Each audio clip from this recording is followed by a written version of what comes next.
तो इस फिल्म की शुरुआत उस वक्त से होती है जब जेनेट पहली बार क्वांटम रेलम में फंस गई थी, यानी एक यूनिवर्स, एक दुनिया में। वो अपने आसपास की चीजों को देखकर काफी घबरा जाती है, पर तभी अचानक कुछ अजीब सी क्रिएचर्स उस पर हमला कर देते हैं, जो क्रिएचर्स उसने भी आज से पहले कभी नहीं देखे थे। तो वो उनके हमले से बचती है, उनका मुकाबला करती है, बहुत सारे क्रिएचर्स को वो मार भी लेती है। पर तभी उसे यहाँ एक आदमी मिलता है जो घबराया हुआ था, और वो जेनेट से पूछता है कि इस वक्त हम कहाँ हैं। असल में ये और कोई नहीं बल्कि कैंग द कॉन्करर था। जिसके बाद ये सीन इधर से शिफ्ट होकर आता है मूवी के हीरो पर, यानी स्कॉट पर, एंटमैन पर। जब से वो एवेंजर्स में शामिल हुआ था वो काफी मशहूर हो गया था, लोग उसे काफी अच्छे से जानने लगे थे। हालांकि पहले लोग इसे इतना पसंद नहीं करते थे, पर अब यही लोग उसके दीवाने थे, और उसकी दोस्त अब अपने डैड की कंपनी संभालती है। वो पिम पार्टिकल्स का इस्तेमाल करती है दुनिया को अच्छा फ्यूचर भविष्य देने के लिए। ये पार्टिकल्स एनर्जी, ताकत को बढ़ा सकते हैं। अब उन लोगों की जिंदगी काफी अच्छी चल रही थी, काफी खुश थी वो। यहाँ तक कि स्कॉट ने अपनी ऊपर एक किताब भी लिखी थी जिसे वो पढ़कर लोगों को सुना रहा था। वो अब सारे काम छोड़कर एक अच्छे इंसान और एक अच्छा बाप बनना चाहता था, और हमेशा इंसानियत की मदद करना चाहता था। तभी फिर स्कॉट के पास कॉल आती है कि आपकी बेटी किसी को पुलिस ने गिरफ्तार कर लिया है, क्योंकि वो पुलिस वालों से उलझ रही थी, उनके मामले में टांग अड़ा रही थी। जब पुलिस वाले सड़क पर सोने वाले लोगों को वहाँ से हटा रहे थे तो किसी उन्हें ऐसा करने से रोक रही थी। इसीलिए स्कॉट और उसकी दोस्त पुलिस स्टेशन जाकर उसे छुड़ाते हैं और अपने साथ ले आते हैं। स्कॉट उसे समझाता है कि हीरो बनने के चक्कर में तुम एक दिन किसी मुसीबत में फंस सकती हो, तो इन कामों से दूर रहो। इस पर किसी जवाब देती है कि नहीं डैड, अब मैं बड़ी हो गई हूँ, मेरे पास मेरा अपना बनाया हुआ सूट है, तो मैं अपनी हिफाजत कर सकती हूँ और लोगों की मदद करना चाहती हूँ। तब यहाँ स्कॉट को पहली बार ये बात पता चलती है कि किसी के पास भी एक सूट है जो और कोई नहीं बल्कि एंटमैन का है, और ये उसे स्कॉट के दोस्त ने दिया है। अब इसके बाद ही लोग स्कॉट की दोस्त के घर जाते हैं और उसके माँ बाप के साथ खाना खाते हैं। यहाँ हम देखते हैं कि उसकी दोस्त की मोम और कोई नहीं बल्कि जेनेट है, जिसे हमने शुरुआत में देखा था। वो सब लोग अब एक साथ मिलकर हंसी खुशी रहते थे। यहाँ केसी जेनेट के हस्बैंड और बेटे के साथ मिलकर क्वांटम रेलम को और जाने की कोशिश कर रही है, यानी वही शुरुआत वाले यूनिवर्स, दुनिया। अब जेनेट के हस्बैंड स्कॉट को दिखाते हैं कि मैंने अपनी एड्स की चूंटियों पर और भी काम करना शुरू कर दिया है, उन्हें मजीद ताकतवर बनाने के लिए, जिस मकसद के लिए मैंने पिम पार्टिकल्स का इस्तेमाल किया है, जिससे ये एड्स इतनी ताकतवर हो गई है कि मेरे हिसाब से कुछ भी कर सकती है। मतलब मैं उन्हें जो करने का कहूँगा वो कर सकती है। तब यही केसी भी सबको बताती है कि मैंने एक डिवाइस बनाई है जिसके जरिए हम क्वांटम रेलम के बारे में और भी जान सकते हैं। पर इस बात से जेनेट खुश नहीं थी, क्योंकि उसने अपनी जिंदगी के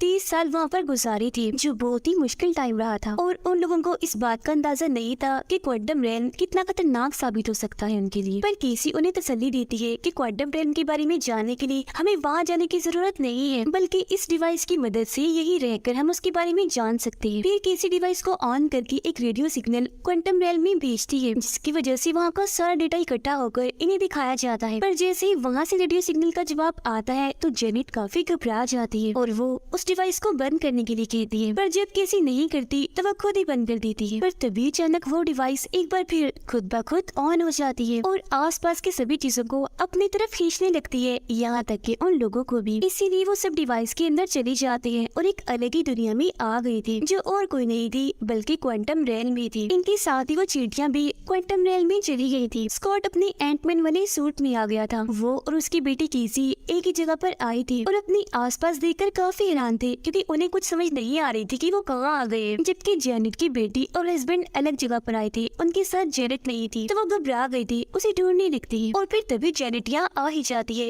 वो घबराई हुई थी और उनसे यहाँ छुप कर रहने का कहती है, जिसका मतलब था कि वो भी क्वांटम रेलम में ही आए थे, बस अलग अलग जगहों पर थे। उधर स्कॉट भी अपनी दोस्त यानी जेनेट की बेटी से राब्ता करने की कोशिश कर रहा था, पर वो राब्ता नहीं कर पा रहा था। पर फिर भी वो बार बार किसी को ये दिलासा दे रहा था कि हमें कुछ भी नहीं होगा, हम सब यहाँ पर महफूज हैं।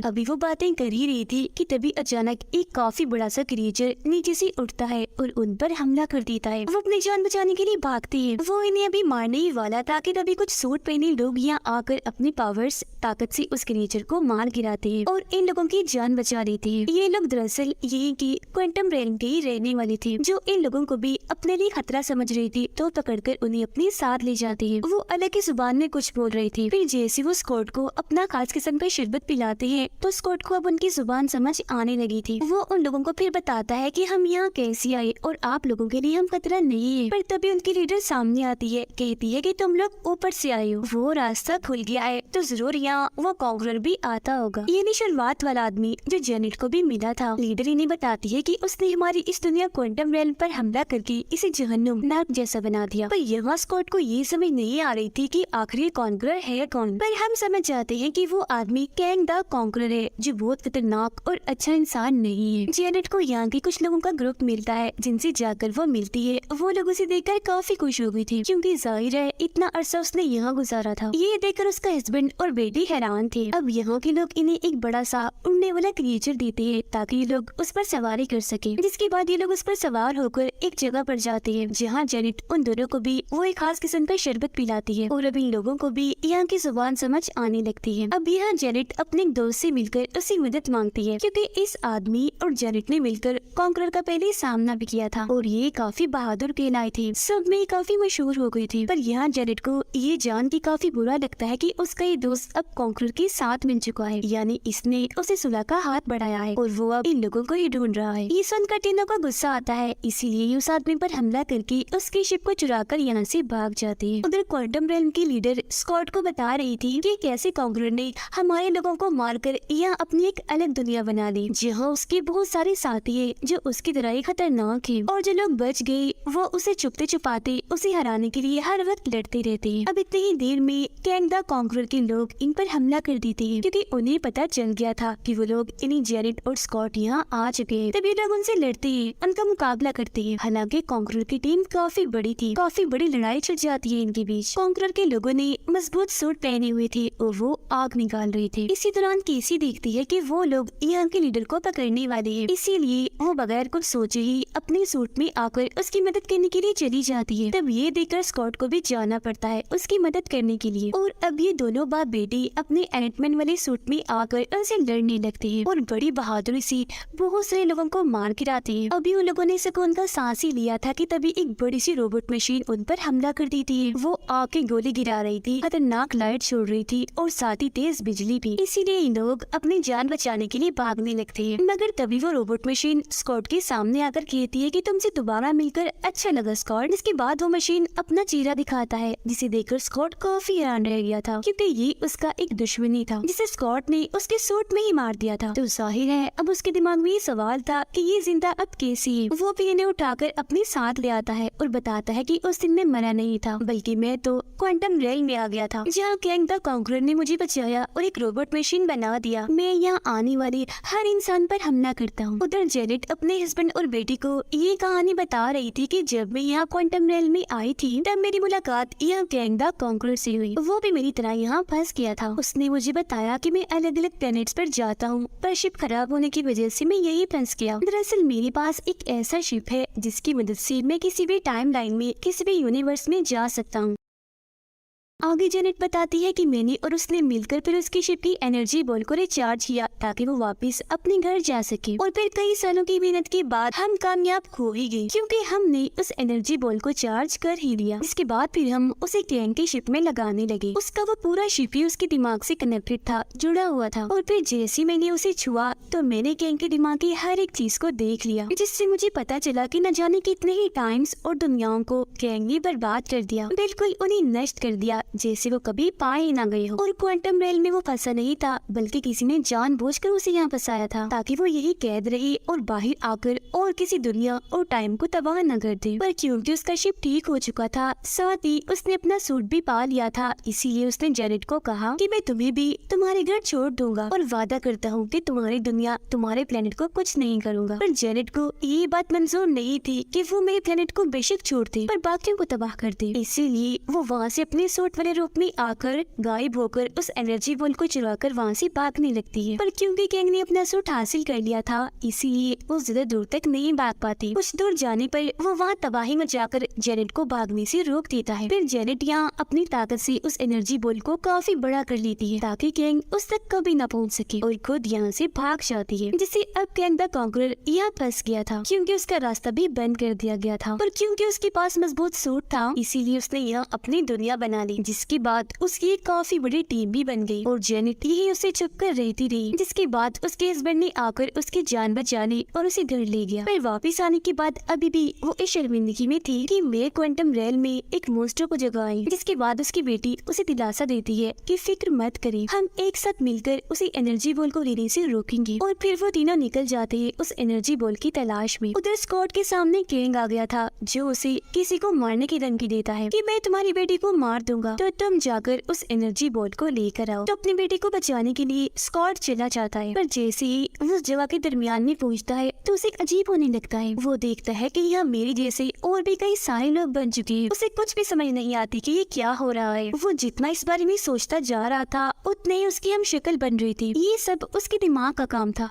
वो ही सब कर रहा था। और फिर स्कॉट जैसे लोगों की, क्योंकि यहाँ एक काफी बड़ी टीम बन गई थी, तो यहाँ उनके बीच भगदड़ मच जाती है क्योंकि सारे भागकर उस तरफ जा रहे थे जहाँ एनर्जी बॉल है। हर कोई उसे हासिल करना चाहता था, पर इस चक्कर में मेन स्कॉट तो वही नीचे ही दबा रह जाता है। पर फिर वो अपनी सारे हमशक्ल की मदद लेकर ऊपर चढ़ जाता है। ये सारे बिल्कुल वैसा ही कर रहे थे जैसे चींटियां करती है, मतलब कि एक दूसरे के ऊपर चढ़ रहे थे और एक लंबी सी लाइन ऊपर की तरफ इन्होंने बनवानी थी। वो सबसे ऊपर जाकर एनर्जी बॉल तक पहुँचने ही वाला था कि तभी नीचे गिर जाता है, पर तभी इधर उसकी दोस्त आकर उसे बचा लेती है। स्कॉट फिर यहाँ अपनी पावर ताकत से उस एनर्जी बॉल को दोबारा से छोटा बना देता है। और तभी इधर जेनेट और उसके हस्बैंड भी आ जाते हैं। जेनेट उसे कहती है कि किसी भी कीमत पर ये बॉल कैंग को मत देना, पर तभी इधर कैंग आकर स्कॉट से वो बॉल छीन लेता है। इस वजह से स्कॉट और उसकी दोस्त अपनी सूट में आकर उसे रोकने की कोशिश तो करती हैं, पर कोई फायदा नहीं होता क्योंकि वो उन्हें ही गिरा देता है। जिसके बाद वो जेनेट को भी अपने साथ लेकर यहाँ से चला जाता है और उधर उसका हस्बैंड रोबोट मशीन से लड़ने में मसरूफ था। अपने साथ ले जाने के बाद कैंग जेनेट को बताता है कि जब मैं हर टाइमलाइन में से गुजरा तो मैंने देखा कि धीरे धीरे करके सारे यूनिवर्स प्लेनेट खत्म हो रही है, किसी और की वजह से नहीं बल्कि वही रहने वाले लोगों की वजह से। इसीलिए मैंने सबसे पहले टाइमलाइन को अपने कब्जे में किया और जितने भी प्लेनेट यूनिवर्स मेरे लिए ठीक नहीं थे, खतरनाक थे, उन सभी को मैंने खत्म कर दिया और उन लोगों को भी नहीं छोड़ा जो मेरे साथ थे। अब हालांकि मैंने मिलियन बिलियन लोगों को मारा, पर मुझे इस बात से कोई फर्क नहीं पड़ता। उधर स्कॉट और उसकी बेटी के पास जेनेट का हस्बैंड आता है, जिसके साथ उनकी एड्स भी थी जो पहले से अब काफी बड़ी और ताकतवर लग रही थी। वो फिर इन्हें बताते हैं कि इन चींटियों ने इस क्वांटम रेल्म की सालों की जिंदगी मिनटों में बता दी और सिर्फ अपने जहानत की वजह से ही ये ताकतवर और एडवांस होती चली गई। उधर कैंग के गार्ड्स जब केसी को भी ले जा रहे थे कैद करने के लिए, कि तभी रास्ते में चालाकी से वो उन गार्ड से खुद को छुड़ा लेती है। उन्हें मारकर वो फिर यहाँ के लीडर को भी आजाद कर लेती है। लीडर केसी से कहती है कि तुम सब लोगों को ये मैसेज भेजो कि हमें एक साथ मिलकर कैंग के टावर पर हमला करना चाहिए, हम उसे हरा सकते हैं। ये सुनकर कैसी किसी तरह वहाँ के सिस्टम को हैक करके मैसेज देती है कि हम दोनों यही है और बिल्कुल ठीक भी, तो आप सब लोग अब एक साथ मिलकर कैंग के टावर पर हमला कर दें, हम उसे हरा सकते हैं। वो सभी लोगों की हौसला अफजाई कर रही थी और उसकी ये सारी बातें स्कॉट भी सुन रहा। जिसके बाद वो सारे लोग एक होकर टावर पर हमला करने के लिए जाते हैं, पर कैंग को भी ये बात पता चल गई थी। वो अपनी पूरी आर्मी के साथ यहाँ से भागने की सोच में था। वो एनर्जी बॉल को अपनी शिप में लगाकर शिप को स्टार्ट करने यानी चलाने का हुक्म देता है, पर तभी स्कॉट वहाँ अपनी एंटमैन वाले सूट में ही काफी बड़े साइज के रूप में आकर वहाँ हर तरफ तबाही मचाता जा रहा था। वो बिल्डिंग्स को अपने मुक्कों से और पैरों से बड़ी आराम से बर्बाद करता जा रहा था। कैंग के शिप्स उसे ऐसा करने से रोक रही थी, पर वो उन्हें भी बस सिर्फ अपने हाथ से ही साइड पर हटाकर चींटियों की तरह मसलता जा रहा था। वो शिप्स काफी ज्यादा थी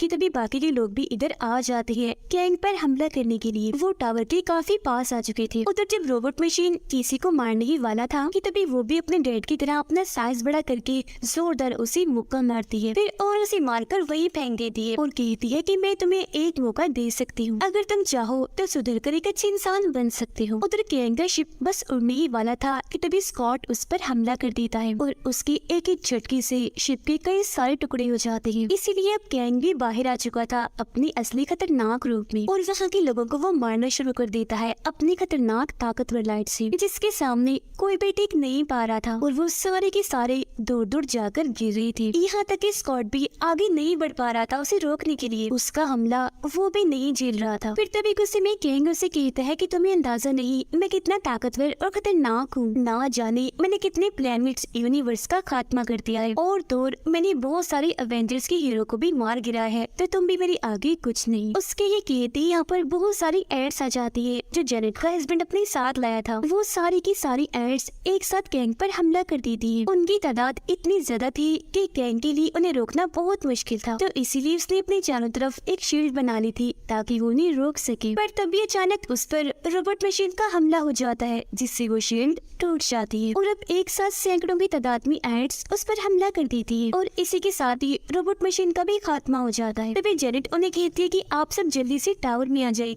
हम यहाँ से निकलने लगे हैं। और क्योंकि उनके पास टाइम बहुत ही कम था इसीलिए वो जल्दी से टावर के अंदर आ जाते हैं। जेनेट ने यहाँ एनर्जी बॉल का इस्तेमाल करके एक पोर्टल, एक रास्ता बनाया था जिसके जरिए ये अपनी दुनिया में जाने लगते हैं। वो सारे तो चले जाते हैं पर अब जैसे स्कॉट की बारी आती है तो उस पर गैंग हमला कर देता है और उसे काफी बुरा मारने लगता है क्योंकि वो दरअसल स्कॉट को रोककर खुद ही उस पोर्टल के रास्ते से बाहर जाना चाहता था। पर यह स्कॉट उसे रोकने के लिए अपनी पावर की मदद से एनर्जी बॉल को तबाह करने लगता है। तब ये देखकर गैंग जल्दी से यहाँ से बाहर निकलने की कोशिश करने लगता है, पर जैसे वो पोर्टल के पास आता है तो सामने से स्कॉट की दोस्त आ जाती है जो उसे मारकर एनर्जी बॉल के पास फेंक देती है। एनर्जी बॉल तो पहले ही स्कॉट तबाह कर रहा था इसीलिए वो फटने लगती है। वहाँ एक जोरदार धमाका होता है जो गैंग को भी अपनी लपेट में ले लेता है और इस तरह से उसका खात्मा हो पाता है। पर ये लोग भी यहाँ से नहीं निकल पाते क्योंकि वो रास्ता बंद हो गया था, लेकिन वो इस बात से खुश थी कि हमने क्वांटम रेन को तबाह होने से बचा लिया। अब तभी केसी अपने डिवाइस की मदद से उनके सामने दोबारा से पोर्टल खोल देती है जिससे अब ये भी वापस आ जाते हैं। अब स्कॉट अपनी इस जीत के बारे में सोच ही रहा था कि तभी उसके जहन में गैंग की वो बात आती है कि अभी इससे भी बड़ा खतरा आने वाला है। पर इस बारे में इतना ना सोचकर वो अपनी जिंदगी एंजॉय करने का सोचता है और केसी के साथ अपनी बर्थडे मनाता है। ये सारे भी अब एक साथ बहुत खुश थे। इसके बाद हम गैंग की आर्मी को देखते हैं जिसमें अलग अलग तरह की